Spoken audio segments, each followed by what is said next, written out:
तो आशुतोष भगवान शंकर से कृपा प्रसाद प्राप्त करके प्रचेतागण तप में प्रवृत्त हुए और 10,000 वर्ष तक श्री हरि की आराधना की, महादेव के बताए मार्ग के अनुसार। किसी को स्मरण हो तो कोई बताओ, ये प्रचेतागण किसके पुत्र हैं? राजा प्राचीन बरही। और तप के लिए क्यों निकले थे? क्योंकि राजा प्राचीन बरही ने आदेश दिया कि अब तुमको गृहस्थ धर्म में प्रवेश करना चाहिए। तो उन्होंने कहा गृहस्थ धर्म में प्रवेश तो करेंगे, पर पहले भगवान की आराधना करेंगे, पहले भगवान से कृपा प्रसाद प्राप्त करेंगे, पहले भगवान के श्री चरणार विंद का सुदृढ़ आश्रय हमको प्राप्त हो कि कहीं इस संसार में भूल ना जाए, भटक ना जाए। और पूर्व में मैंने आपको संकेत किया था कि यही हमारे यहां की भारतवर्ष की ऋषि मुनियों की सुंदर समृद्ध परंपरा रही है कि पहले कुछ काल ब्रह्मचर्य आश्रम का पूर्ण रूपेण पालन करके शक्ति का संचय करे और फिर गृहस्थ में प्रवेश करे। फिर गृहस्थ में प्रवेश करके सदगृहस्थ के धर्म का पालन करे और धर्म ते बिरति जोगते ज्ञाना ज्ञान मोक्ष प्रद वेद वखाना। और उस सद्धर्म के पालन के प्रसाद स्वरूप जो फिर संसार से सहज वैराग्य उत्पन्न हो, उस वैराग्य का आश्रय लेके वानप्रस्थ हो जाए, धीरे धीरे भक्ति ज्ञान वैराग्य की भावना को दृढ़ करे और अंत में राग द्वेष से मुक्त हो जाए। राग द्वेष से मुक्त होना ही वस्तुतः संसार से मुक्त होना है। पहले भी कभी आपसे मैंने कहा था, संसार किसी स्थान का नाम नहीं है, द्वंद्व का नाम संसार है। जब तक हम द्वंद्व में हैं तब तक हम संसार में हैं। हम घर में रहते हो, यहाँ वृंदावन आ जाएं, हरिद्वार चले जाएं, बद्रीनाथ केदारनाथ कहीं भी चले जाइए, संसार के किसी कोने में आप चले जाएं, पर जब तक आप द्वंद्व में हैं तब तक आप संसार में हैं। द्वंद्व मुक्ति का नाम संसार मुक्ति है। कैसा द्वंद्व? भगवान गीता जी में स्पष्ट करते हैं कि ज्ञेयः सनित्य सन्यासी यो न द्वेष्टि न कांक्षति।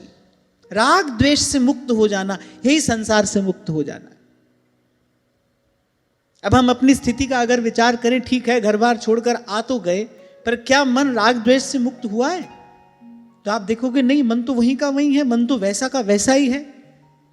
इसीलिए महापुरुष विचार करके कहते हैं, भाई स्थान बदल लेने से स्थिति नहीं बदलती। तो ध्यान से सुनना, बड़े काम की बात है। स्थान बदल लेने से स्थिति नहीं बदलती, लेकिन भीतर से स्थिति बदल जाए तो कोई भी स्थान सुखद हो जाता है। अगर भीतर से कोई राग द्वेष से मुक्त हो गया, फिर वो कहीं पर भी रहे, वो आनंद में ही है। जैसे कबीर कहते हैं, कहते प्रेम नगर में रहनी हमारी और चारों दिशा जगीरी में। भीतर से मन बदला, मन की स्थिति बदल गई, फिर आप जहां हैं वहीं पर सुख है, वहीं पर आनंद है। और मन नहीं बदला तो संसार के किसी भी कोने में आप चले जाओ, अरे संसार के क्या, स्वर्ग तक पहुंच जाओ। आप पुराणों में देखो, पढ़ो,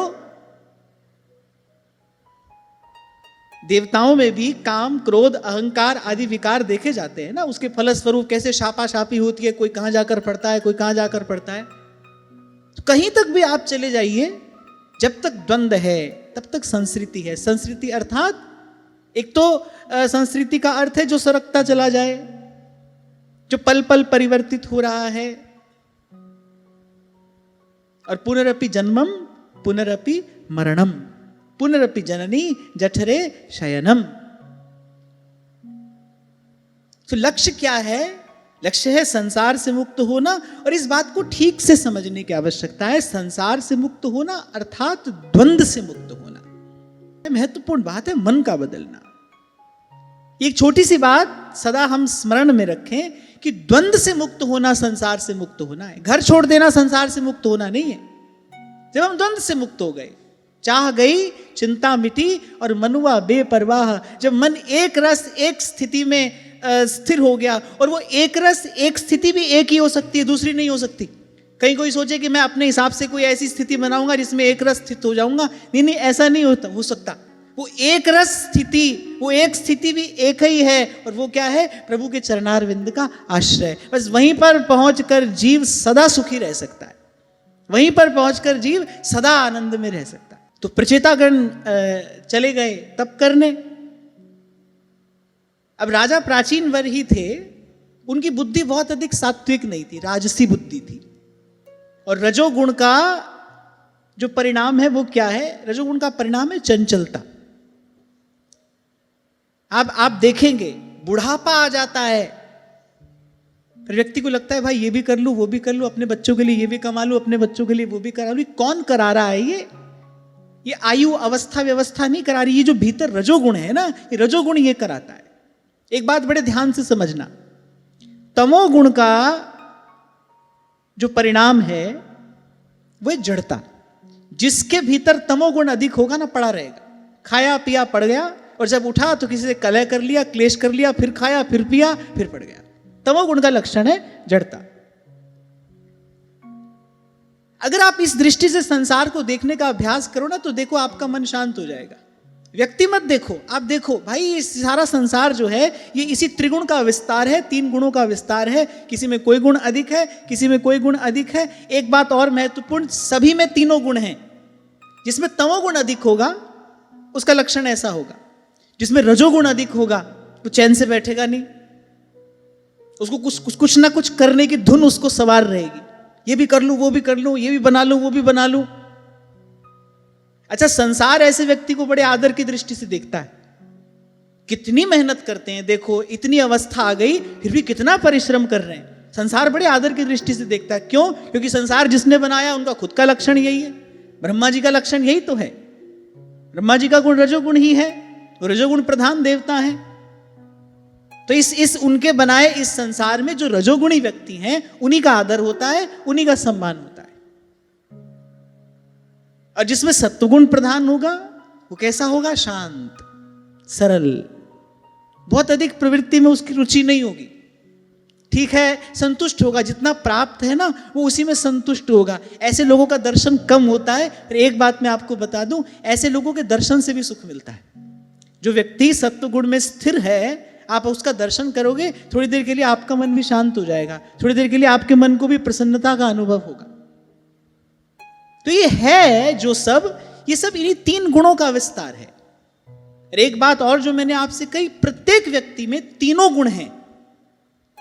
किसी में किसी गुण की प्रधानता है, किसी में किसी गुण की प्रधानता है। अब राजा प्राचीन वर ही जो थे उनमें रजोगुण की प्रधानता थी, तो वो क्या करने लगे? वो यज्ञ आदि कर्मकांड में लग गए,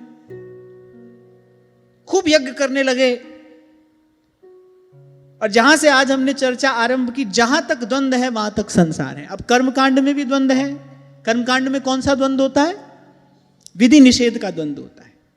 ये करना है, ये नहीं करना, ऐसे करना है, ऐसे नहीं करना, इस आसन में बैठना है, इस आसन में नहीं बैठना है, इस दिशा में मुख करके बैठना है, इस दिशा में मुख करके नहीं बैठना है। वहां भी द्वंद्व पीछे लगाई है।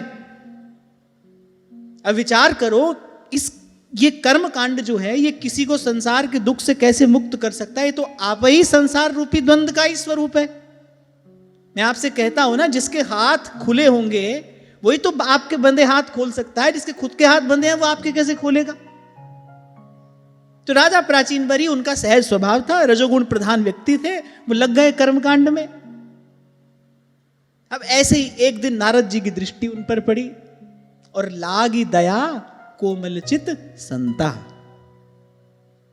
संत हृदय नवनीत समाना। नारद जी के हृदय में दया का उद्रेक हुआ। नारद जी ने कहा, देखो कैसे पच मर रहा है, 2 पाटन के बीच में साबत बचा न कोई। इसी को देखकर तो कबीर रोए, चलती चाकी देख के दिया कबीरा रो। 2 पाट होते हैं ना चक्की के। फिर ये संसार की चक्की चल रही है, संसार माने द्वंद्व की चक्की चल रही है।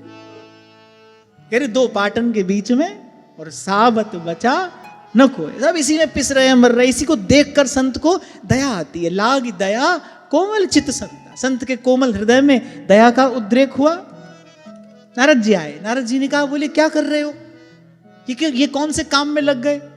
नारद जी ने कहा, देखो इसके बच्चों को तो मैंने सही मार्ग पे लगा दिया, महादेव की कृपा से उनको तो सन्मार्ग मिल गया। वो तो क्या कर रहे हैं? वो तो भगवान का भजन कर रहे हैं। और बोले ये देखो ये कहां इस कर्मकांड में लग गए। इसीलिए आपसे कहता हूं भाई, आज फिर कह रहा हूं, हमको तो प्रभु की कृपा से प्रभु का नाम मिल गया है, प्रभु के चरण कमलों की सुदृढ़ नौका में हमको हमारे आचार्य ने बिठा दिया है। हमको कुछ नहीं करना है, केवल केवल केवल सांस सांस सिमरे गोविंद। गरुड़ पुराण का वाक्य है, अरे मुक्तिमिच्छसि राजेंद्र कुरु गोविंद कीर्तनम। अरे मुक्त होना है ना संसार से, चले सीधा सीधा रास्ता है, मुकुंद माधव गोविंद बोल, केशव माधव हरि हरि बोल।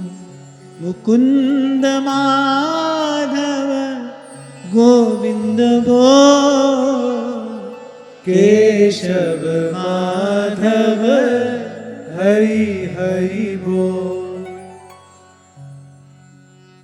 नारद जी आए, नारद जी ने कहा, श्रेयस्त्वं कथमद्राजन् कर्मणात्मनैहसे, दुःख हानि सुखावाप्ति श्रेयस्तन्नेह चेष्यते। नारद जी हंसे, बोले इन कर्मों के द्वारा अपना कौन सा कल्याण करना चाहते हो? नारद जी ने कहा कि जो भी कर रहे हो कर तो सुख प्राप्ति के लिए रहे हो ना, पर ये तो संसार रूपी द्वंद्व में डालने वाले हैं। गीता में भगवान ने स्पष्ट कहा अर्जुन से, त्रैगुण्य विषया वेदा निस्त्रैगुण्य भवार्जुन। माया काल त्रिगुण से पार जाना है तो फिर उसके लिए ऐसा नाम निरंजन होवे, ऐसा नाम निरंजन होवे, ऐसा नाम निरंजन होवे। सदा एक रस अखंड अनंत, सर्वगुण सर्वशक्ति संपन्न अगर कोई एक सत्ता है जहां तक हमारी पहुंच हो सकती है संत गुरु की कृपा से, तो वो केवल केवल और केवल प्रभु का नाम है, नाम है, नाम है। वही नाम उस पार ले जा सकता है। जिन्नी नाम ते आया गए मसक्कत काल, जिन्नी नाम ते आया गए मसक्कत काल, नानक ते मुख उजले केती छुट्टी नाल, सतनाम सतनाम सतनाम सतनाम।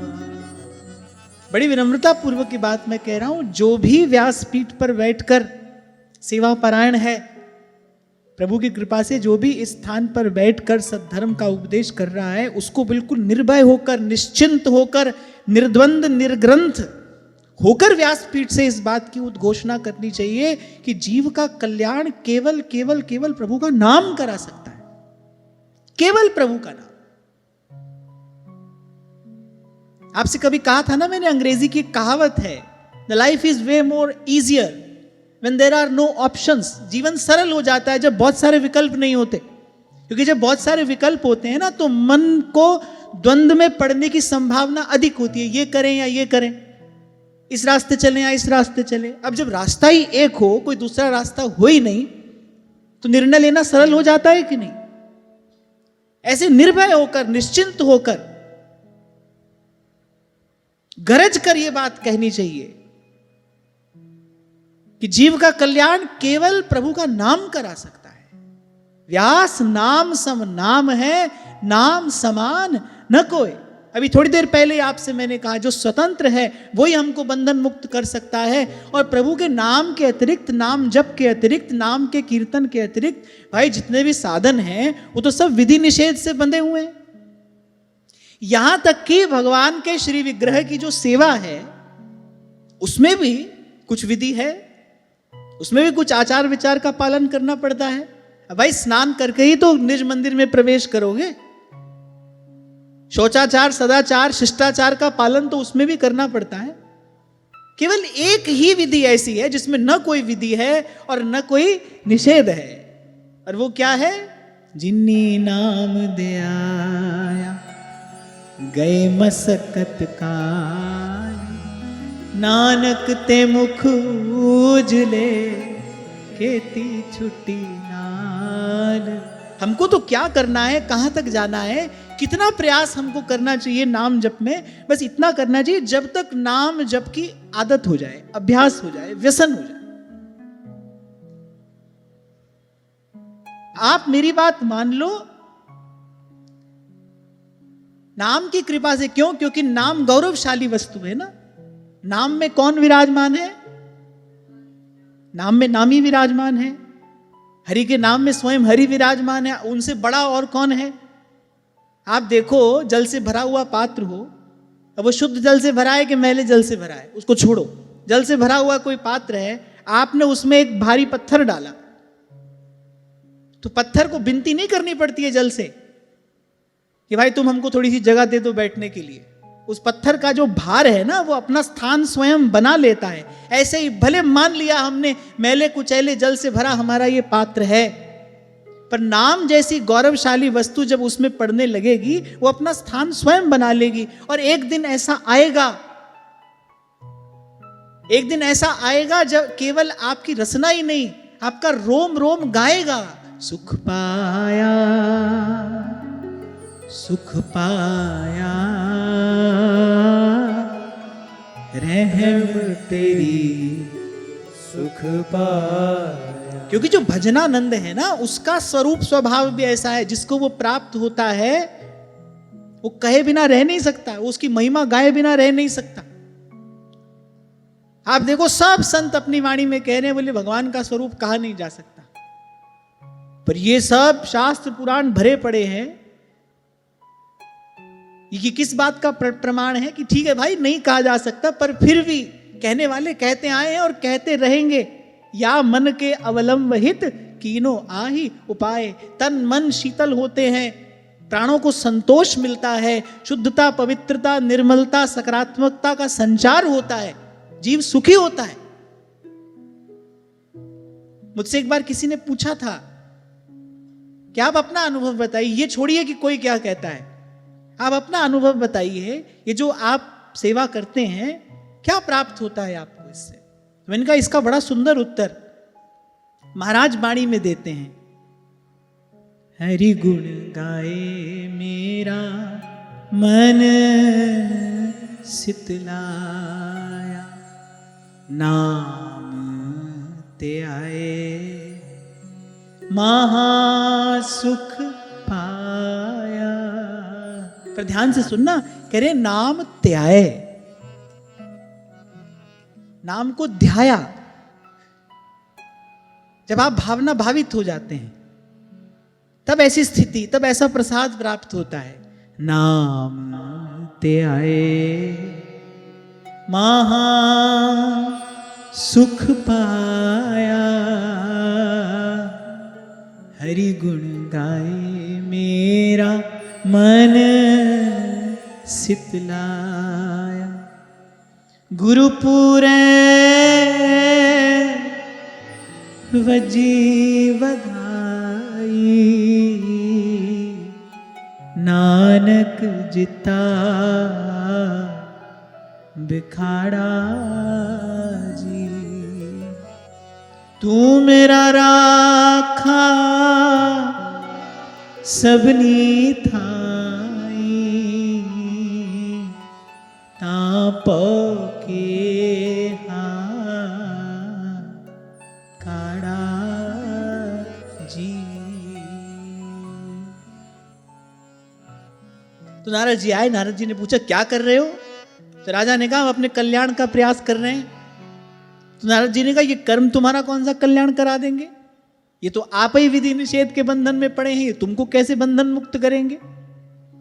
तो नारद जी ने कहा सबसे पहले तो ये समझ लो कल्याण कहते किसको है। आपको कई बार मैं कहता हूं ना भाई, सुख पाना हमारा अधिकार है। क्यों अधिकार है? क्योंकि हम प्रभु के हैं, हम भी सुख सागर का अंश हैं, हम सुखी क्यों ना हो। सुख पाना हमारा अधिकार है, पर अधिकार से पहले कर्तव्य आता है। अधिकार का जो बीज है वो कर्तव्य है। कर्तव्य पालन से अधिकार रूपी फल प्राप्त होता है, छीन झपट के अधिकार नहीं मिलता है। और कर्तव्य क्या है कि संत गुरु की शरण में बैठकर पहले सच्चे सुख का स्वरूप जाना जाए। आप जितने लोग यहां पर बैठे हैं, चलो आप तो साधक हैं, पर अगर संसार की भीड़ से आप पूछे ना तो प्रत्येक व्यक्ति के सुख की परिभाषा आपको अलग अलग मिलेगी। किसी से पूछो तुम्हारा सुख क्या है, कहेगा मेरा सुख ये है, कोई कहेगा मेरा सुख ये है। किसकी बात मानो, किसकी नहीं मानो, किसी की भी मानने की आवश्यकता नहीं है। महाजनों ये न गतः सपंथा, जो संत कह रहे हैं उसको मानने में हमारा हित है, हमारा कल्याण है। तो पहले संत गुरु की चरण शरण ग्रहण करके प्रथम हृदय श्रद्धा जो करे और आचार्यजन जाए अनुसरे, संत गुरु की चरण शरण ग्रहण करके पहले जानना चाहिए सच्चा सुख किसको कहते हैं। आधे से अधिक व्यक्ति को तो यही लगता है भाई धन मिल जाए सुखी हो जाऊंगा, धन संपत्ति मिल जाए बस सुखी हो जाऊंगा।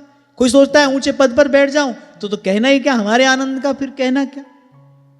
पर भाई हमने अपने जीवन में बहुत धनी मानी भी देख लिए और बहुत ऊंची पद प्रतिष्ठा वाले भी देख लिए, आज तक देख ही रहे हैं,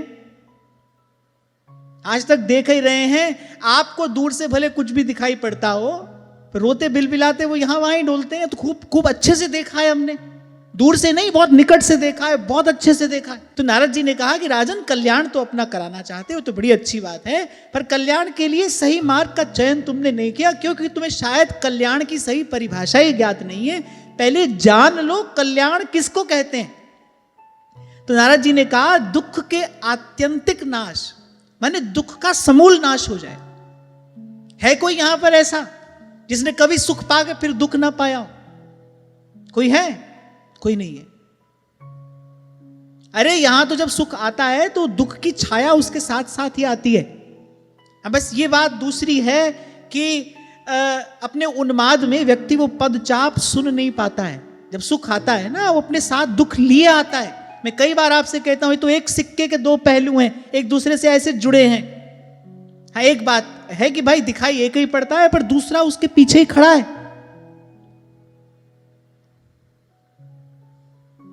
तो कह रहे दुख का आत्यंतिक नाश हो जाए, माने फिर दुख ना आए, कोई ऐसा सुख प्राप्त हो जाए फिर दुख ना आए।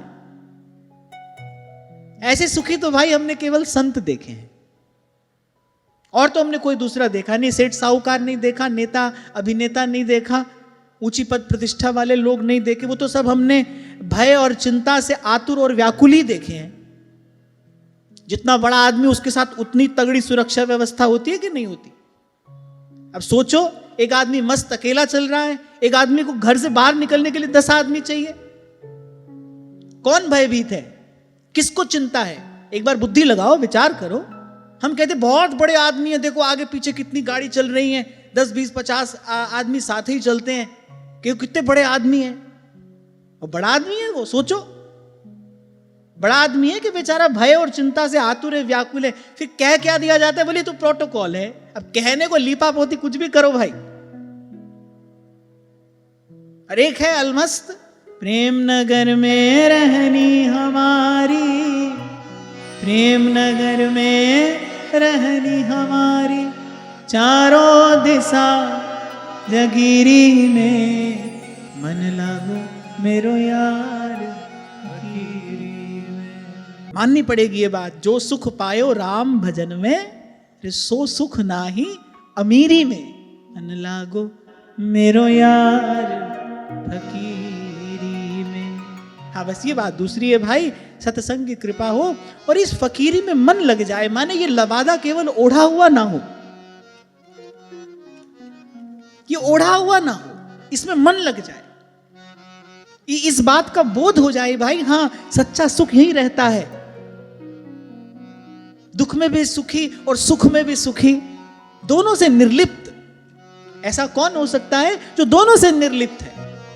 दुख से दुखी नहीं होता है, सुख से सुखी नहीं होता है, अपने स्वरूप में स्थित। और जीव का अपना स्वरूप क्या है? प्रभु का सेवक है। ये बात तुम कब मानोगे? जीव का सहज स्वरूप क्या है? जीव प्रभु का सेवक है, हरि का दास है। ये बात आप कब मानोगे? कब मानोगे बताओ?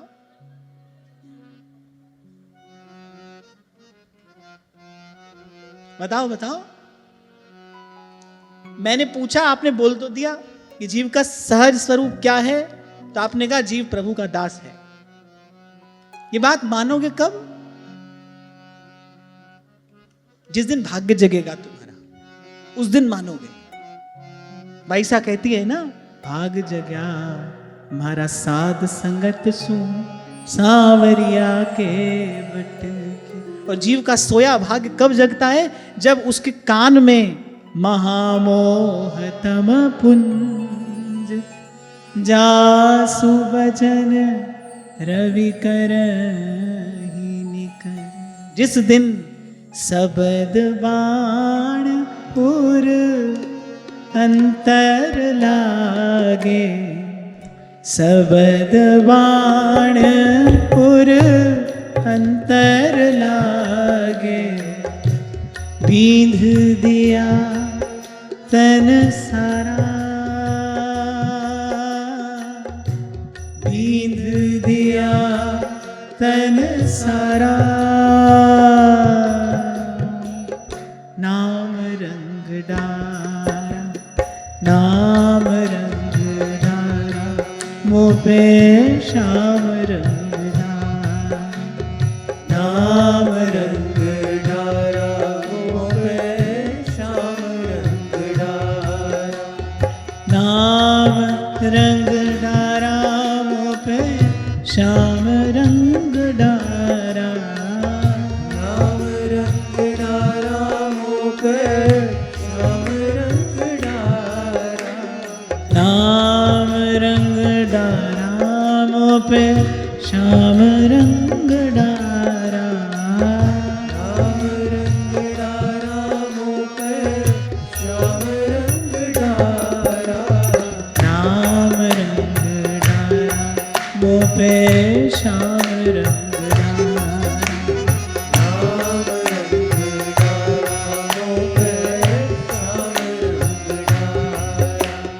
नाम रंग डारा, मोह पे श्याम रंग डारा। नाम रंग डारा, मोह पे श्याम रंग डारा। तो बड़ी समझने की बात है। हम सब अपना कल्याण चाहते हैं ना, पहले समझना चाहिए किसको कहते हैं कल्याण। धन पद प्रतिष्ठा संसार का सुख मिलने से कल्याण है? नहीं है। पर हम समझते हैं इसमें कल्याण है, नहीं समझते तो क्यों कहते बड़ी भगवान की कृपा है, सब कुछ ठीक है, घर परिवार सब स्वस्थ है, प्रसन्न है, धन संपत्ति सब है, बड़ी भगवान की कृपा है। भाई भगवान की कृपा का तो केवल एक ही लक्षण है, उसका एक ही परिणाम जीवन में आता है, उसका एक ही प्रसाद है, भाग जग्या मारा साध संगत सुन। मोह निद्रा में पड़ा जीव संत का शब्द सुनकर जाग जाए, ये भगवान की कृपा है। विभीषण जी ने यही कहा ना, अब मोहि भा भरोस हनुमंता, बिनु हरि कृपा मिलई नहीं संता। बिनु हरि कृपा मिलई नहीं। मेरे विश्वास हो गया हमको, बिनु हरि कृपा मिले ही नहीं संता। तो कह रहे दुख का आत्यंतिक नाश हो जाए। अच्छा, केवल दुख निवृत्ति ही लक्ष्य नहीं है। समाधि में पहुंचे योगी की भी दुख निवृत्ति तो हो जाती है, पर भक्त क्या कहता है? बोले दुख का नाश हो जाए और परमानंद की प्राप्ति हो जाए, अनंतानंद की प्राप्ति हो जाए, कोई ऐसा आनंद मिले जो फिर कभी घटे नहीं, छिन छिन बढ़े। उस स्थिति का नाम कल्याण है। दुख का आत्यंतिक नाश हो जाए, और केवल दुख का आत्यंतिक नाश नहीं, क्योंकि भगवान से भाई बहुत संभल कर मांगना पड़ता है। ठाकुर जी कहते इतना ही मांगा था तुमने, लो हमने दे दिया। बैठ गई ना मां शारदा आकर कुंभकर्ण की जिह्वा पे। अब इतनी कठोर तपस्या किस लिए की थी? बोले इंद्रासन मांगूंगा। अब देवता लोग गए, बोले माता हमारा कार्य सिद्ध करो, अगर इसने इंद्रासन मांग लिया कहां जाएंगे हम सब? अब देखो उन बेचारों को चिंता है कि नहीं? दिन रात चिंता है। संसार के किसी कोने में कोई तपस्या करने बैठे, इंद्र को चिंता हो जाती है। हमसे ज्यादा चिंता है उनको, हमसे ज्यादा भय। हम तो मौज आनंद में रहते हैं यहां पर खूब, आपका पता नहीं, मैं तो अपनी बात बता रहा हूं, कोई चिंता नहीं है। अब तो आगे केवल पाना ही पाना है, खोने के लिए कुछ है ही नहीं, खोने के लिए कुछ है नहीं, तो पाना ही पाना है। तो कहीं कोई तपस्या करने बैठे इंद्र को चिंता हो जाती है, वो बेचारा भयभीत हो जाता है, तो भागा गया, बोले माता रक्षा करिए, हम पर कृपा करिए, बालक हैं आपके, क्या करूं? बोले एक बार इसकी जिह्वा पर जाकर बैठ जाओ। जैसे ही ये ब्रह्मा जी से वर मांगने लगे, बस आप इसकी जिह्वा पर जाकर बैठ जाना, ये इंद्रासन की जगह निंद्रासन मांग ले। वही हुआ। अच्छा, पलट नहीं सकते आप, कुंभकर्ण ये नहीं कह सकता सॉरी सॉरी गलती हो गई, गलत बात बोल दी हमने, ये हमसे बोलने में भूल हो गई। ना ना ना, वहां पर ऐसी कोई व्यवस्था नहीं है। एक और बात आपको कह देता हूं, क्षमा केवल प्रभु के दरबार में है, बस ठाकुर जी क्षमा करते हैं, वो जीव के अनंत अपराध क्षमा करते हैं। अवगुण करे समुद्र सम, गिनत ना अपनो जान। कोई क्षमा नहीं करता, और मैं कहता हूं क्यों नहीं करता, क्योंकि कर ही नहीं सकता। क्षमा कौन कर सकता है? जो बड़ा है। क्षमा बड़न को चाहिए, छोटन को अपराध। बड़ा कौन है? या तो भगवान बड़े हैं, और या फिर व्यास बड़े हरि के जना, हरि ही नवावत मात। और जो अपराध भगवान भी क्षमा ना करते हो, वो अपराध भक्त क्षमा कर देता है। रोज ही गाते हैं हम, गह भक्तन पद ओट, और हरि कृपालु सब पाछली, क्षमी है तेरी खोट। कैसे कह दिया महाप्रभु ने, करुणा प्रेम वात्सल्य में भरकर, बीठल दास के कोटि कोटि अपराध मैं खेवी, आगले पिछले। मैं आपसे सत्य कह रहा हूं, सारे भक्ति साहित्य में आपको ऐसा वाक्य नहीं मिलेगा। अब कोई इसको मेरे आचार्य के प्रति मेरा पक्षपात माने तो लाख बार माने, ऐसा वाक्य आपको नहीं मिलेगा। जब गुरु अपने शिष्य के लिए कहता है कि पिछले नहीं, केवल पिछले नहीं, कह रहे बीठल दास के कोटि कोटि अपराध मैं खेवी, आगले पिछले, अगले पिछले।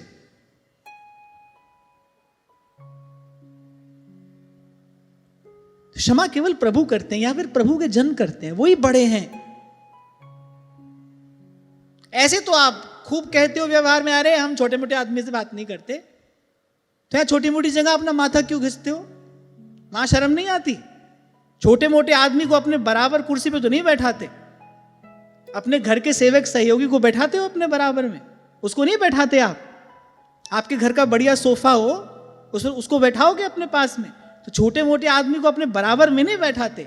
यहाँ छोटी मोटी जगह माथा घिसते हो, तब लज्जा नहीं आती, तब कोई संकोच नहीं होता। बड़ा तो एक ही है भाई, और उससे भी बड़ा व्यास बड़े हरि के जना, कियो बड़ो उपकार, हरि शोधन हृदय दियो, छुड़ा दियो संसार, बड़े हरि के जना, बड़े हरि के जना। तो किसको कहते हैं कल्याण? दुख का सर्वथा नाश हो जाए और कभी ना घटने वाले आनंद की प्राप्ति हो जाए, इस स्थिति का नाम कल्याण है। तो नारद जी ने कहा कि राजन, कल्याण कराना चाहते हो तो बड़ी अच्छी बात है, पर कल्याण के लिए तुमने सही मार्ग का चयन नहीं किया। इस कर्म कांड में तो तुम्हारी बुद्धि और उलझ जाएगी।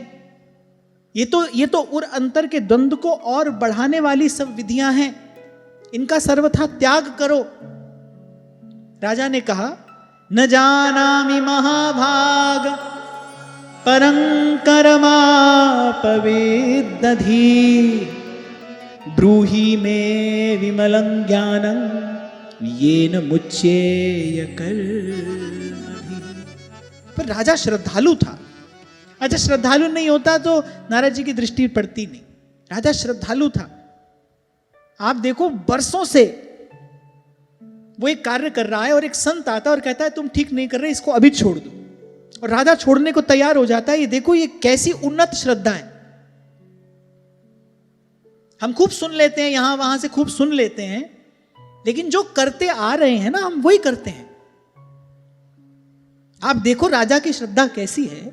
नारद जी ने कहा तुम ठीक नहीं कर रहे, और थोड़े समय से नहीं, सदा से राजा यही करते आ रहे हैं। राजा प्राचीन बरी की बड़ी श्रद्धा है कर्मकांड में, सदा से वही करते आ रहे हैं। संत आया, संत ने कहा भाई ये रास्ता ठीक नहीं है। तत्काल राजा शरण में पड़ गया, बोले प्रभु फिर सही मार्ग आप मुझे बताइए। इसको कहते हैं श्रद्धा। गत सत्र में आपसे मैंने कहा था, जैसे व्यवहार में विचार न करना अपराध है, बिना विचार किए आप व्यवहार करोगे तो चोट लगेगी, बंधन में पड़ोगे, भय चिंता आएगा जीवन में। तो जैसे वहां पर विचार न करना अपराध है, ऐसे ही संत गुरु की बात में बहुत किंतु परंतु करना ही अपराध है। श्रद्धा का अर्थ ही है तत्पर है जो। इसीलिए भगवान ने कहा श्रद्धावान लभते ज्ञानम, श्रद्धावान को ज्ञान मिलता है। राजा श्रद्धालु है। कह दिया जाता है ऐसे मंदिर में लाखों श्रद्धालुओं की भीड़ आई,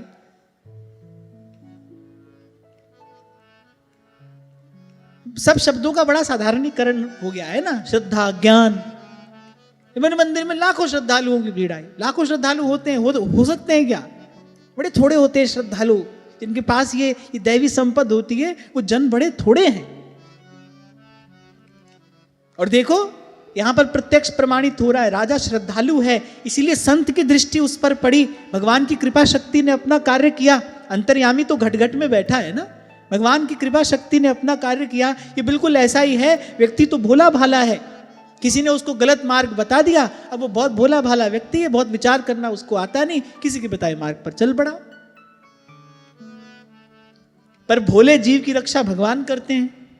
प्रभु के मन में ये इच्छा हुई कि भाई ये राजा गलत मार्ग जा रहा है, इसको रोकना चाहिए। भेज दिया नारद जी को, नारद जी की दृष्टि पड़ी, आ गए नारद जी। तभी आपसे कहता हूं भाई सीधा सरल मन रखिए, प्रभु की दृष्टि आप पर पड़े, प्रभु के उर अंतर में आपके हमारे कल्याण का संकल्प हो। देखो सब मार्ग खुलते चले जाएंगे, सब द्वार खुल जाएंगे।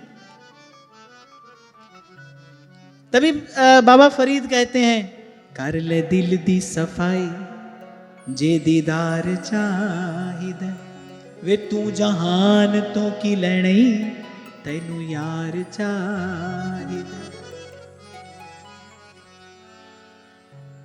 प्रभु कृपा भरी दृष्टि से हमारी ओर देखें।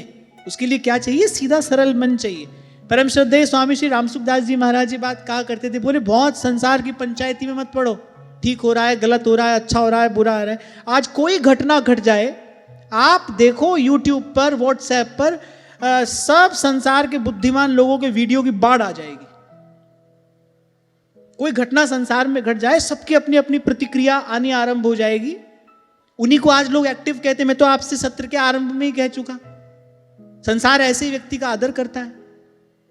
देखो कितने एक्टिव हैं, हर बात पर अपनी प्रतिक्रिया दे रहे हैं, हर बात पर कुछ ना कुछ कह रहे हैं, कहते ही चले जा रहे हैं।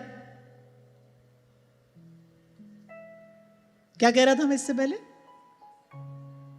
हाँ, संसार की बात ही ऐसी है, भगवान भूल जाते हैं। सीधा सरल मन रखिए और संसार की पंचायती में बहुत मत पड़िए। संसार की पंचायती में पढ़ने पर क्या होगा? संसार की पंचायती की बात करते अपनी बात भूल गए हम। देखो, प्रत्यक्ष को प्रमाण की आवश्यकता नहीं होती। संसार की पंचायती में पड़ जाने पर क्या होगा ये तो भगवान ही जाने। संसार की पंचायती की बात करो तो ही लो, बात कहते कहते मैं बात भूल गया। और जो इसमें पड़ा है, आजकल लोग कहते हैं बैलेंस बनाकर चलते हैं, ये भी करते हैं वो भी करते हैं।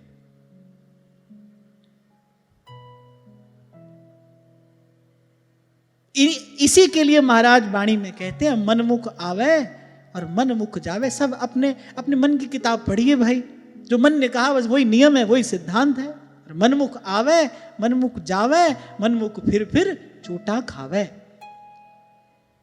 तो बहुत संसार की पंचायत में मत पढ़िए। मैं कई बार आपसे कहता हूं भाई, ये जो हो रहा है ना, ये कोई पहली बार नहीं हो रहा है। कोई प्रतिक्रिया इस पर तब दी जाए जब ये घटना पहली बार घट रही हो। सब होता ही आया है। कितनी सुंदर बात ध्रुवदास जी कहते हैं, बोले जैसे खाली घट कुएं में जाता है, भरा लौट आता है, फिर खाली हो जाता है, फिर कुएं में जाता है, फिर भरा लौट आता है। बोले ऐसे ही सृष्टि बनती है, बिगड़ती है, बन रही है, बिगड़ रही है।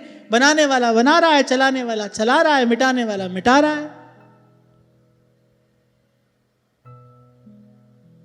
क्या हुआ, क्यों हुआ, कैसे हुआ? कितने लोग ऐसे होते हैं जिनको सुबह न्यूज़पेपर पढ़े बिना उनका दिन आगे ही नहीं बढ़ता। सबसे पहले न्यूज़पेपर चाहिए, समाचार पत्र, सारे संसार में क्या हुआ पहले अपने भेजे में भर लो। कोई पूछो क्या हुआ, इससे क्या परिणाम आया, क्या? कम से कम साधक को तो इससे बहुत दूर रहना चाहिए। साधक को तो इससे बहुत दूर रहना चाहिए, बहुत बच के रहना चाहिए। फिर कह रहा हूं आपसे, जो भाई हो रहा है पहली बार नहीं हो रहा है।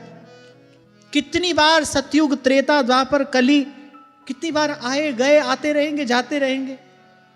हमको संसार की पंचायती में क्यों पढ़ना है भाई? हमको तो भगवान से मतलब है।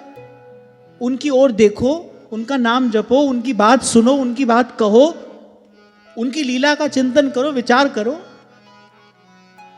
इतना कितना समय है तुम्हारे पास? अरे क्षणभंगुर जीवन है, पानी केरा बुदबुदा और मानुष की जात। संत तो ये कहकर चेताते हैं, अरे तन जोबन उड़ जाएगा जैसे उड़त कपूर, और नारायण गोपाल भज क्यों चाटे जग धूर। इतना कितना समय है आपके पास? ये सब विचार भी कर लो और भगवान का भजन भी कर लोगे और ऐसे ही संसार से पार भी हो जाओगे। अब हमसे कोई पूछे भाई पार होना किसको है?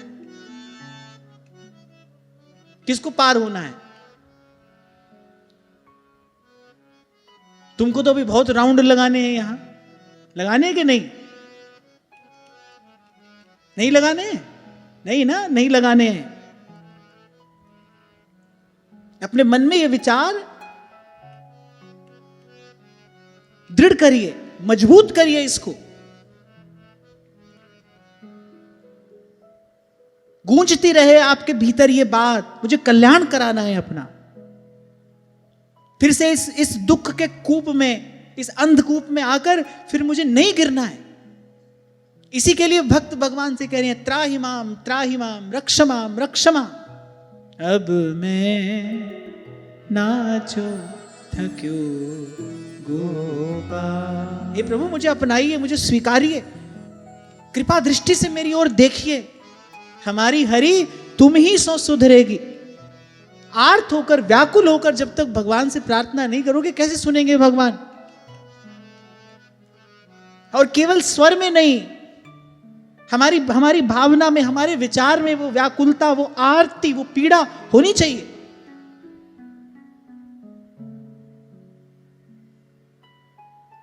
तो राजा श्रद्धालु है। राजा ने कहा, न जानामि महाभाग परंकरमापविदधि।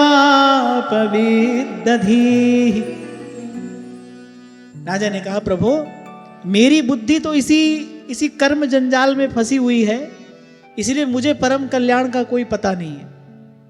बोले आप मुझे विशुद्ध ज्ञान का उपदेश दीजिए, जिससे इस कर्म बंधन से छूट जाऊं, जिससे इस कर्म बंधन से सदा के लिए मुक्त हो जाऊं। नारद जी ने कहा, राजन कर्म बंधन से मुक्त होने के लिए कर्म ही कर रहे हो।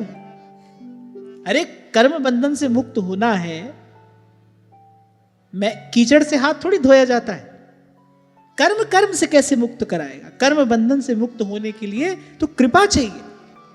कृपा होती है जीव पर, तब ये कर्म का बंधन टूटता है, छूटता है। कबीर तो रो दिए, दो पाटन के बीच में सावत बचा न कोई। फिर कमाल ने कमाल की बात कही, चाकी चाकी सब कहे, कीली कहे न को, जो कीली सो लग रहे। चक्की को कौन चलाता है? चलाने वाला नहीं चलाता है।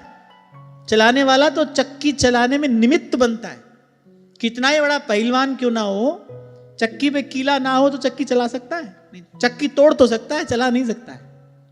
तो जो चलाने वाला है ना, जो दिख रहा है इन आंखों से, वो तो चक्की चलाने में निमित्त बन रहा है। चक्की तो कीले से चल रही है। वहां पर जब शक्ति लगाई जाती है, कुछ इस तरीके की व्यवस्था है, वहां जब शक्ति लगती है तब चक्की चलती है, तब कार्य सिद्ध होता है। तो चक्की चलाने वाला कौन? हम तुम नहीं, वो जो कीली है वो चला रही है। चाकी चाकी सब कहे, कीली कहे न को।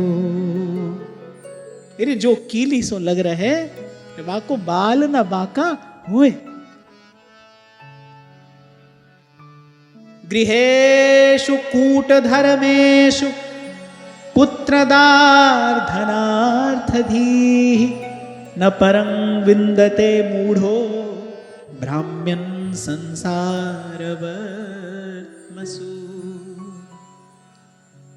राजा प्राचीन बड़े दुखी हो गए।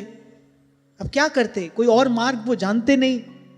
और मैंने कहा ना, जितना कोई इस ओर जाएगा उतनी बुद्धि और उलझती चली जाएगी। कहने लगे, बोले जो पुरुष कपट धर्ममय गृहस्थ आश्रम में ही रहता हुआ और पुत्र स्त्री और धन को ही परम पुरुषार्थ मानता है, बोले वो क्या है, अज्ञानवश बार बार इसी संसार में पड़ता है, भटकता रहता है, क्योंकि वो तो परम कल्याण क्या है इस विषय में जानता ही नहीं। हम ये बात कर रहे हैं भाई, सत्संग की ओट में आकर ये बात आपको हमको मालूम पड़ रही है ना। संसार के किसी व्यक्ति से जाकर पूछो, अभी यही आपसे थोड़ी देर पहले कह रहा था, पूछो जाकर किसी से क्या सुख है, कोई कहेगा बंगला सुख है, कोई कहेगा गाड़ी सुख है, कोई कहेगा धन संपत्ति, ये मिल जाए तो सुखी हो जाओ। सबके सुख की परिभाषा अलग अलग है ना। तो जो संसार में लिप्त व्यक्ति है वो देख ही सोर रहा है। राजा ने कहा, बोले पुत्र स्त्री धन, बोले इसी को परम पुरुषार्थ मानता है। कंचन कामिनी और कीर्ति, लोकेशणा पुत्रेशणा और वित्तेशणा। धन की इच्छा है, मेरा परिवार बढ़े, ये इच्छा है। कंचन कामिनी और कीर्ति। अच्छा देखो कैसे ये बुद्धि की जड़ता है। कितना व्यक्ति पचता मरता है, मेरा परिवार बढ़े, अरे इतना कमा जाओ मेरी 7 पीढ़ी बैठकर खाए। ये सब क्या है? ये सब निरी बुद्धि की मूढ़ता का लक्षण है। और आप बुरा मत मानना, हम भी ऐसे ही थे। संत ना मिलते, सत्संग ना मिलता तो हमारी बुद्धि भी यहीं पर अटकी थी।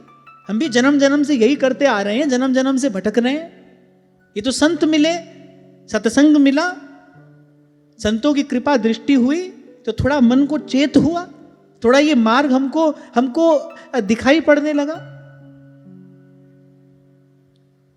नहीं तो व्यक्ति इसी में लिप्त रहता है। एक जीवन नहीं भाई, कितने जीवन बीत जाते हैं। मैं कई बार कहता हूं आपसे, थोड़ा सा धन कमाने के लिए व्यक्ति कितना छल करता है, कितना कपट करता है, कितना पाप करता है। वो सब कमाया हुआ धन यहीं रह जाता है, पाप साथ जाता है। अनंत अनंत जन्म तक वही जीव का साथी है, बार बार उसको भरमाता है। पाप बढ़ेगा तो क्या होगा? तुलसी पिछले पाप ते हरि चर्चा न सुहा। बिल्कुल दुकान में धंधे में पड़े आदमी को एक बार लाकर यहां सत्संग में बैठा दो, और उसमें भी हमारे यहां लाकर बैठा दो, वो तो आध पौन घंटे में छटपटा जाएगा। बोले ये कैसे? अब महाराज है, बोले हमारे सब प्लान चौपट कर दिए इन्होंने, सबको शून्य बता रहे हैं, है कि नहीं? पाप बहुत बड़ा हो तो भाई भगवान अच्छे नहीं लगते, भगवान की बात अच्छी नहीं लगती। वही संसार का सुख, वही धन पुत्र स्त्री, वही परिवार, वही राग द्वेष, वही संसार का घूमना फिरना मौज मस्ती, दौड़ दौड़ कर मन वही जाता है, बुद्धि उसी का चिंतन करती है। और इस दुष्चक्र से जीव कभी मुक्त नहीं हो पाता। पाप का फल क्या है? पाप ही है। पाप का फल पाप, उसका फल महापाप। और ऐसे इस दुष्चक्र में जीव पड़ा रहता है। तभी तो कहा नारद जी ने, बोले राजन कर्म करके कौन सा कर्म का बंधन टूटा है? किसका टूटा है जो तुम्हारा टूटेगा? अरे कर्म बंधन से मुक्त होने के लिए भगवान की कृपा चाहिए। और भगवान की कृपा का एक ही लक्षण है, भगवान की कृपा का एक ही परिणाम है, भगवान का कृपा प्रसाद एक ही है। इस सोए जीव के कान में किसी जागे हुए महापुरुष का शब्द पड़ जाए, कोई ऐसो भेटे संत मेरी लाहे सगली चिंत, ठाकुर स्यों मेरो मन लावे, ठाकुर स्यों मेरो गावे। एक बात तो माननी पड़ेगी, संसार के त्याग में ही सुख है। जब बढ़िया नींद आती है, आप कहते हो कि बहुत अच्छी नींद आई है, बहुत फ्रेश फील कर रहे हैं। अच्छी नींद से क्या तात्पर्य होता है? What do you mean by sound sleep? अच्छी नींद से क्या तात्पर्य है? क्या मिलता है अच्छी नींद में जो आप हल्का फुल्का लाइट फ्रेश जो भी आप कह लो आप महसूस करते हो? ऐसा क्या मिलता है गहरी नींद में? ऐसी कौन सी घटना घटती है जिसका परिणाम वो फ्रेशनेस है, वो तरोताजगी है? ऐसी क्या घटना घटती है गहरी नींद में? संसार की विस्मृति, प्रपंच की विस्मृति होती है ना। देखो, बहुत सपना देखो अच्छा बुरा, तो भी डॉक्टर्स उसको क्वालिटी स्लीप नहीं मानते हैं, साउंड स्लीप नहीं मानते। साउंड स्लीप माने जब सब कुछ विस्मृत हो गया, उसका परिणाम होता है वो शरीर का पोषण करती है, वो आपके टूटे फूटे सेल्स रिपेयर करती है, जो साउंड स्लीप है। और वो साउंड स्लीप किसको कहते हैं? जब प्रपंच की सर्वथा विस्मृति हो जाए, सर्वथा विस्मृति। अब सुख कहां है? शरीर का पोषण रक्षण कहां से हो रहा है? संसार में पचने मरने से हो रहा है या संसार की विस्मृति से हो रहा है? बताओ। विस्मृति से हो रहा है ना। फिर संत कहते हैं जिस संसार की थोड़ी सी विस्मृति में इतना सुख है, उस संसार के सर्वथा त्याग में कितना सुख होगा? एक बार विचार करना चाहिए। घट तो सब कुछ रहा है आपके जीवन में, नैन निकट काजर लसै पे दर्पण दिखलाए, सब कुछ घट रहा है आपके जीवन में, आप अनुभव नहीं कर पा रहे।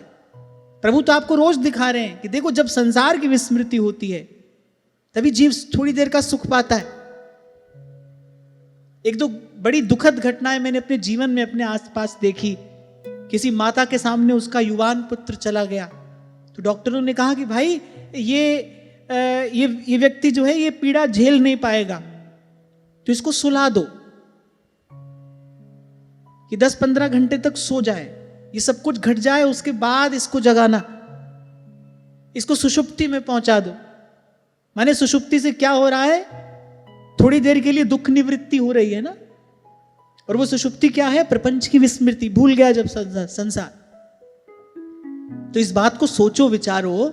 थोड़ी देर संसार भूलता है, आप बिल्कुल तरोताजा उठते हो, आपको बहुत अच्छा अनुभव होता है। वो अच्छा अनुभव साउंड स्लीप से नहीं हो रहा है, वो अच्छा अनुभव वस्तुतः प्रपंच की विस्मृति से हो रहा है। जब प्रपंच की विस्मृति होती है तब आपको सुख का अनुभव होता है, अल्पकालिक सुख का, क्षणिक सुख का। और संकल्प पूर्वक गुरु की कृपा से, गुरु के चरणों का आश्रय लेकर संकल्प पूर्वक उस संसार का त्याग कोई कर दे तो कितना सुखी हो जाएगा? वो सुखी भी हो जाएगा, वो निर्भय और निश्चिंत भी हो जाएगा। राणा जी रूठे मारो कई कर लेसी, मैं तो गोविंद गुण गास्यारी माई। भाई साहब ने संकल्प पूर्वक, ओ बाला मैं तो बैरागण होंगी, जिन भेसा मारा साहेब रीझ है, जिन भेसा मारा साहेब रीझ है, सोई भेस धरूंगी,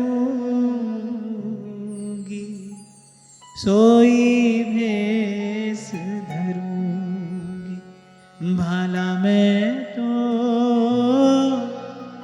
बैरागण हूं।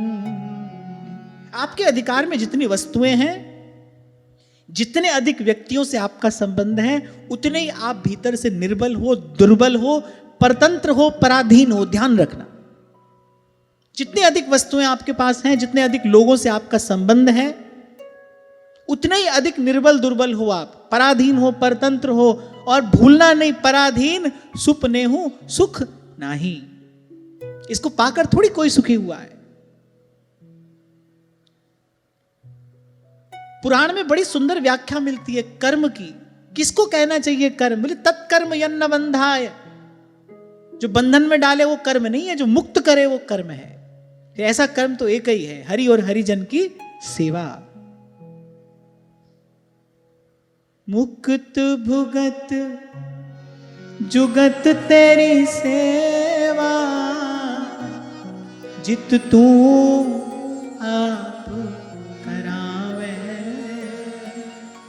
इसलिए आपको कहता हूं ठाकुर जी की सेवा में भी अवश्य जाइए। ठाकुर जी के सन्मुख जरूर होइए सेवक बनकर। अष्टयाम सेवा नहीं कर सकते, कोई बात नहीं, सुबह शाम करो। उसमें भी नहीं कर सकते तो एक समय करो, इतना भी समय नहीं है तो पत्रम पुष्पम फलम तोयम, कुछ भी लेकर पर प्रभु के सन्मुख जाओ। सेवक होकर स्वामी के चरणों में उपस्थित जरूर होना चाहिए। और प्रभु कृपा करे, प्रभु अनुकूल हो जाए, फिर तो मांगिए भी सही, यही प्रभु से जांचिए भी, यही पाइए भी, और इसी को जीवन में ध्याइए भी। दीन दास हूं द्वार का, सेवा देकर दान, सेवा सदन बनाइए मुझको हे भगवान।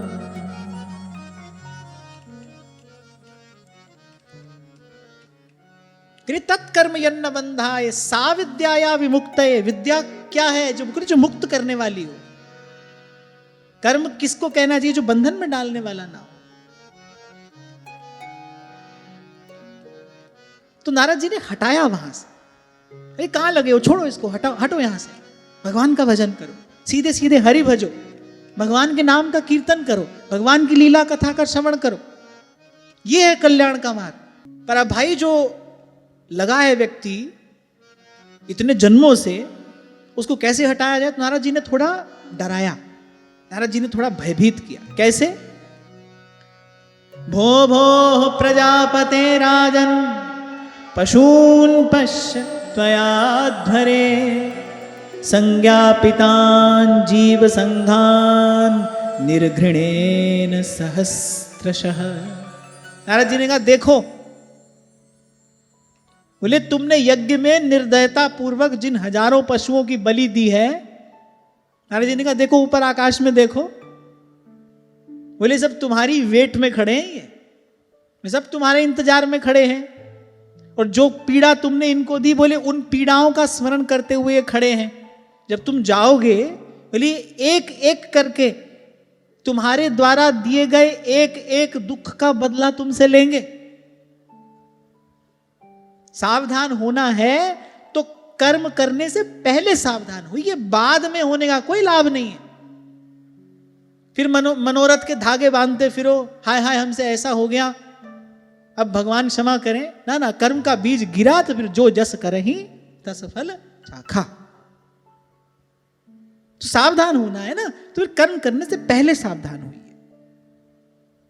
और आपके हमारे लिए तो बड़े काम का प्रसंग है ये, क्योंकि राजा जो कर रहा है वो कोई अधर्म नहीं कर रहा है, यज्ञ ही तो कर रहा है। राजा जिसमें लगा है वो कोई अधर्म थोड़ी है, कर्म कांड ही तो है, यज्ञ आदि करने में ही तो राजा लगा है। पर नारद जी कह रहे हैं कि सब ठीक है, पर कल्याण नहीं हो सकता है इससे। और फिर दोहराओ, आज का पाठ दोहराओ, कल्याण किसको कहते हैं? दुख की आत्यंतिक निवृत्ति और परमानंद का लाभ, इस स्थिति का नाम कल्याण है। तो नारद जी ने कहा ये जो कर रहा है सब ठीक है, और वेदों में वर्णित विधि है। वेदों में ज्ञान कांड भी है, उपासना कांड भी है, कर्म कांड भी है, ये सब वेदों में वर्णित विधि है। पर मुझे लगता है भाई थोड़ा समय है, सार की बात ग्रहण कर लेनी चाहिए। महादेव कहते हैं जा लगी साधन वेद बखानी, सब कर फल हरि भगति भवान। तभी सेवक जी महाराज कह रहे, कहां भय किए कर्म। कैसे कर्म? कह रहे यज्ञ दान देत देत और फलन पाए उच्च उच्च देवलोक चड्डही।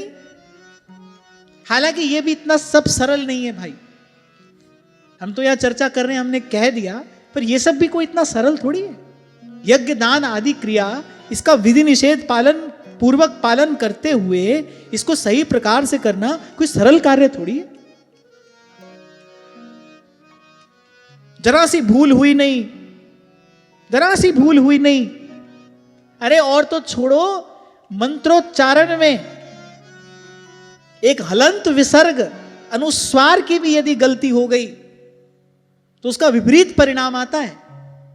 तभी महाप्रभु कहते हैं यम द्वारे कटियत नक छींके। ये छींक का दंड क्या है? बोले नाक ही काट लो।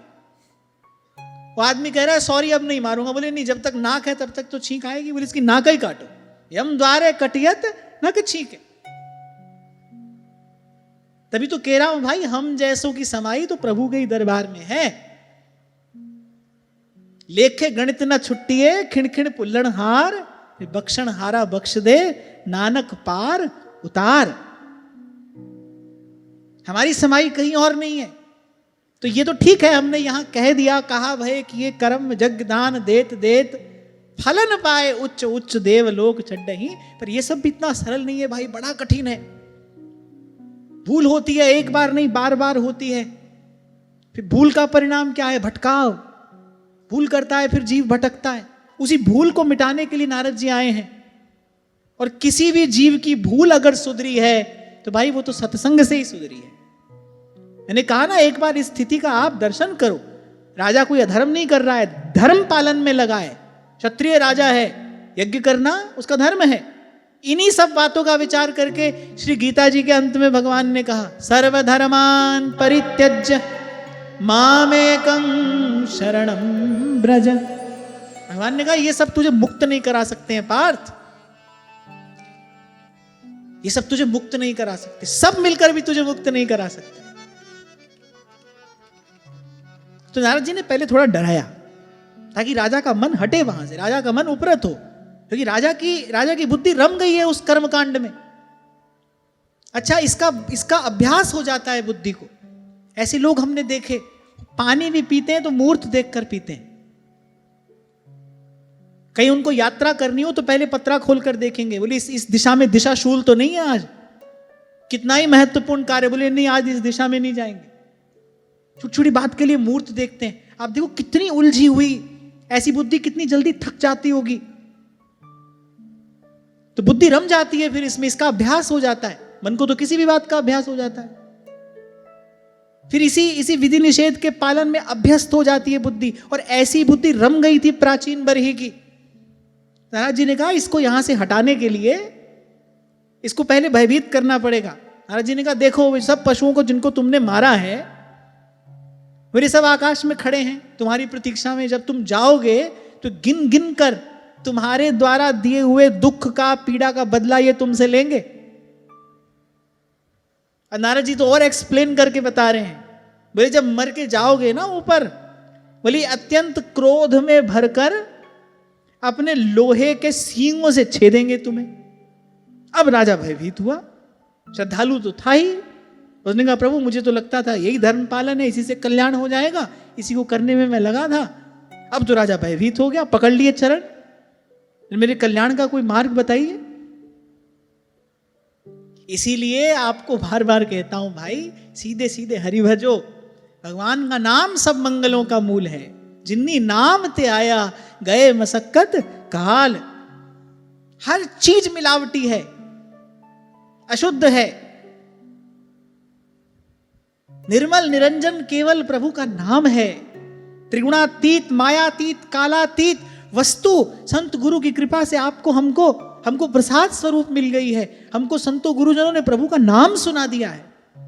नाम नामकारी बहुधा निज सर्वशक्ति, और उसमें भी तत्रार्पिता नियमितः स्मरणे न काले। मैंने अभी आपसे कहा ना, मंदिर में जाकर प्रभु की सेवा भी करनी हो ना, उसमें भी कुछ शौचाचार, शिष्टाचार, सदाचार का विचार करना पड़ेगा। स्नान करके ही जा सकते हो, अपरस का वस्त्र पहनोगे, कुछ व्यवस्था है ना आचार्यों की बनाई हुई। अब कभी हम कर पाए, कभी न कर पाए, कभी भूल हो जाए। और मैं तो आपसे सदा ही कहता हूं भाई, सेवा भले थोड़ी करो पर प्रयास करो अपराध रहित सेवा हो। कुछ लोग इस होड़ में चल पड़ते, नहीं भाई हम तो अष्टयाम सेवा ही करेंगे।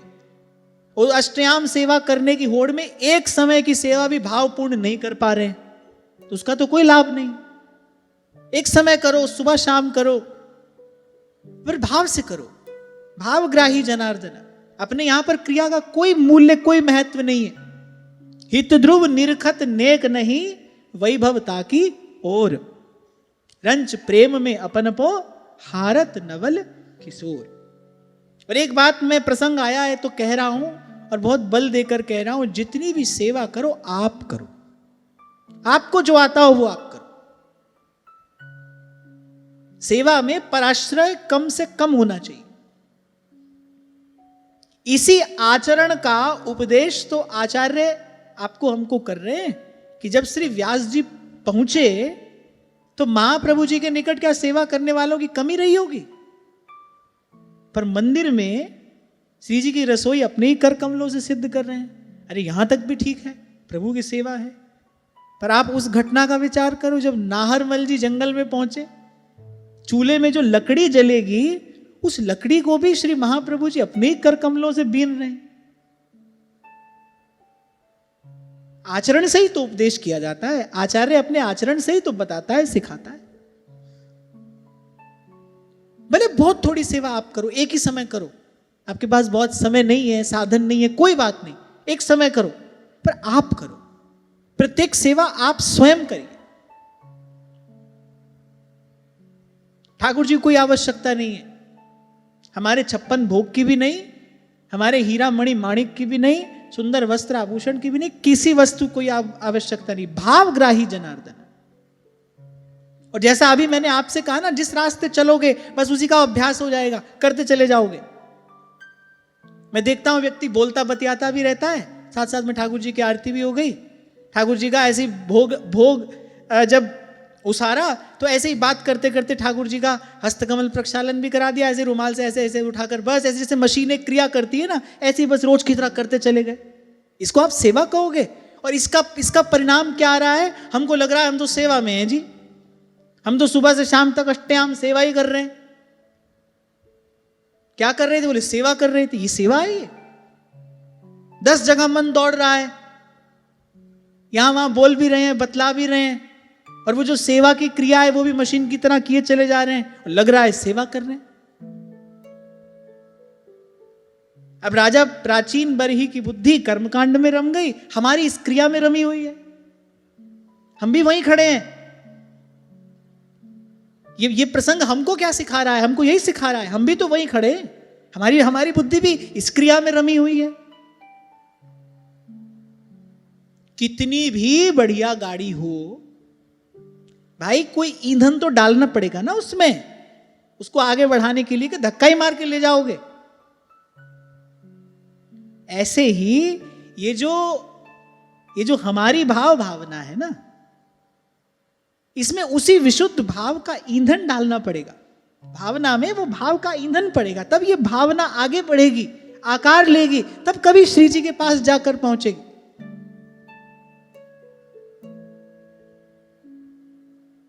इसी अभ्यास की बात भगवान ने अर्जुन से कही। अभ्यास है इंतु कौन्तेय, अभ्यास ही है जो साधारण को विशेष बना देता है। अभ्यास ही है, बार बार दोहराना एक चीज को, उसको विशेष बना देता है, एक चमक पैदा कर देता है। अगर कभी आपने किसी रत्न तराशने वाले को रत्न तराशते देखा हो, मैंने देखा है और अनेक बार देखा है, ऐसे साधारण पत्थर के टुकड़े सा ही लगता है रत्न जब भूमि से निकलता है। वो तो कुछ एक पहचानने वाले लोग होते हैं जो पहचान लेते हैं, फिर घिसा जाता है, उसको बार बार घिसते उसमें चमक पैदा होती है। ऐसे ही एक क्रिया अब भाव से पहले आप प्रयास पूर्वक करो, करते करते फिर वो भाव उसमें स्फुरित होने लगेगा। गलत रास्ते मत चले जाओ। जो कर रहे हो वो भाव से ही करो, थोड़ा करो कोई बात नहीं, मैं फिर कह रहा हूं थोड़ी सेवा करो पर भाव से होनी चाहिए। प्रत्येक सेवा आपके द्वारा हो। श्री जी के कुंज के मार्जन से लेकर श्री जी को श्रृंगार धारण कराना, श्री जी को अमनिया निवेदन करना, आरती करना, जो भी आप कर रहे हो सेवा आपके द्वारा होनी चाहिए। इसमें तो लोभ होना चाहिए, नहीं भाई मैं अपने हिस्से की सेवा किसी को नहीं दूंगा। कैसे दो भाई भाई लड़ते हैं एक घर के एक एक बर्तन के लिए, दूसरे भाई को एक ज्यादा कैसे मिल जाए। संसार की 2 पैसे की वस्तु के लिए व्यक्ति कितना पछता मरता है, कितनी बुद्धि उसमें आसक्त होती है।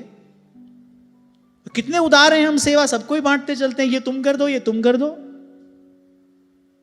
कितने उदार हैं देखो हम, सेवा संसार में बांटते ही चल रहे हैं। ये भाई ये तुम कर लाओ, ये तुम कर लाओ। हम क्या करेंगे, हम यहां सोफा पर बैठकर आरती करेंगे। नहीं, ऐसे नहीं, सेवा आप करो। अब आप बोलो भाई हमको तो कुछ भी नहीं आता, अब कोई कहे नहीं भाई हमको तो कुछ भी नहीं आता, हम तो कोई सेवा कर ही नहीं सकते, तो ठीक है फिर बैठ जाओ, अपने मन में ये भाव रखो, मैं सेवक सचराचर रूप राशि भगवंत। 5 मिनट 10 मिनट माला घुमाओ, भगवान के नाम का कीर्तन करो और प्रभु से यही कहो, प्रभु और किसी योग्य तो हम है नहीं, आपका नाम गुरुजनों ने दिया है वही रट रहे हैं, और इस नाम जप के, इस नाम कीर्तन के प्रसाद स्वरूप नाम जपत मंगल दिसि दसहु। 2 बात, एक तो सेवा में जाओ जरूर, सेवा के बिना जीवन का कोई दिन जाए नहीं, और जितनी सेवा करो आप करो, स्वयं करो, कराओ नहीं किसी से सेवा। सेवा का सुख जो है तो सेवक को ही मिलेगा ना। अच्छा देखो, मान लो एक छोटा सा उदाहरण है, आपने अपने घर के सेवक सहयोगी से कहा भाई तुम अमनिया सिद्ध कर दो। छोटा सा उदाहरण दे रहा हूं मैं आपको। उसने अमनिया सिद्ध किया, थाल सजाकर आपके हाथ में दिया, आपने थाल ठाकुर जी के सन्मुख धर दिया। सेवा का सुख किसको मिला? किसी को भी नहीं। उसको तो कोई मतलब ही नहीं है, उसको तो अपनी तनख्वाह से मतलब है। उसने तो आपका कहा काम किया, अब उसने कोई श्री जी के लिए अमनिया भाव से सिद्ध किया होगा, उसको तो अपना काम करना है, उसको काम के बदले में धन मिलेगा। भोजन मां भी कराती है बालक को, और कभी कभी भोजन आया भी कराती है बालक को। दोनों का भाव एक सा होता है क्या? कभी भी नहीं होता, हो ही नहीं सकता। जैसा मां का लाड़ होता है बालक को भोजन कराने में, वैसा किसी दूसरे का हो सकता है? पिता का भी नहीं हो सकता। बाहर की बात तो हम करें ही क्या। आपने किसी को कहा लाओ अमनिया सिद्ध कर लाओ, अब उसने तो भाई अपना काम किया, उसने अमनिया सिद्ध कर दिया, तुमने ठाकुर जी के सन्मुख धर दिया। अब तुम अगर अमनिया सिद्ध करते तो तुमको सेवा का सुख मिलता। तभी तो आपसे कहता हूं कोई आवश्यक नहीं है कि थाल में 10 ही चीज आपको रखनी है, एक वस्तु भाव से सिद्ध की हुई वस्तु होनी चाहिए। जो सेवा का प्राण है वो भाव तो सेवा में है नहीं, तो सेवा का सुख, सेवा का रस, सेवा का आनंद मिलेगा कैसे?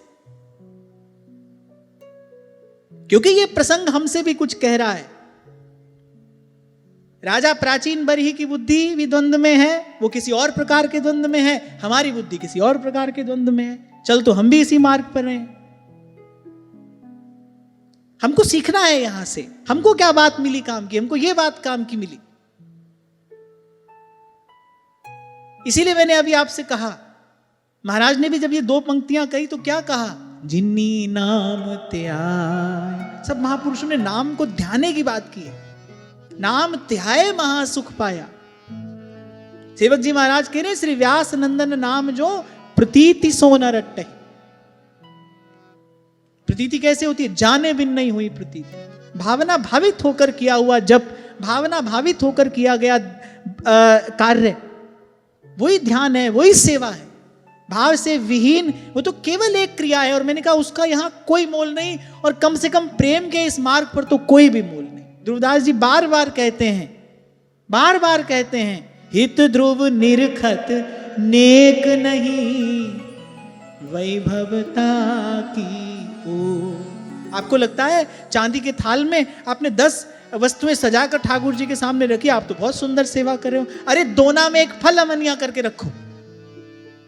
सोने चांदी के पात्र की आवश्यकता नहीं है, कोई भी आवश्यकता नहीं है। जिन पात्रों में हमारे प्रियालाल आरोगते हैं, ब्रह्मा जी की सारी सृष्टि 1000 बार बेच दी जाए तो भी वैसा पात्र बनाया नहीं जा सकता। उसकी रचना हम कहां से करेंगे? जो हम कर सकते हैं वो करें ना। तो एक दोना में भले फल अमनिया करके रखो, अपने हाथ से आपने कोई एक व्यंजन सिद्ध किया हो, वो आप श्री जी को निवेदन करो।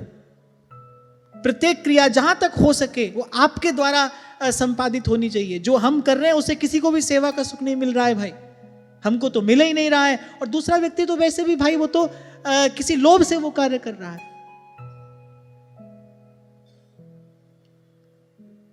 तनख्वाह देकर थोड़ी ठाकुर जी की सेवा कराओगे। ये तो सेवा का सारा सिद्धांत ही दूषित हो जाएगा। सेवा करनी किस लिए है? ताकि हमको इस भाव का अभ्यास हो सके, हम प्रभु के सेवक हैं, इसलिए हमको सेवा करनी है, इसलिए नित्य सेवा में उपस्थित होना है। वही हम नहीं कर रहे हैं।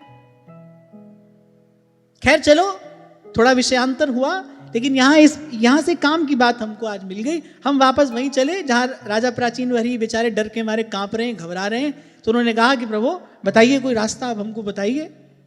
नारद जी ने कहा, अरे रास्ता क्या बताएं, देखो तुम्हारे बच्चों को देखो, महादेव ने उनको उपदेश किया, सीधे सीधे भगवान का भजन आराधन कर रहे हैं, ये किस चक्कर में पड़े हो? सब छोड़ो, राम सिमर राम सिमर, एहि तेरो काज है, राम सिमर राम सिमर।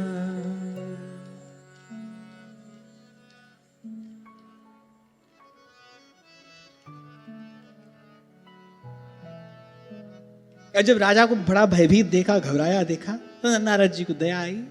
नारद जी ने कहा, हाँ हाँ कोई बात नहीं, अब डरने घबराने की आवश्यकता नहीं, अब तो हम आ गए हैं ना, तुमको इस भय से छुड़ाने के लिए तो आए हैं, तुमको इस भय से मुक्त कराने के लिए तो हम आए हैं। तब नारद जी ने समझाना आरंभ किया।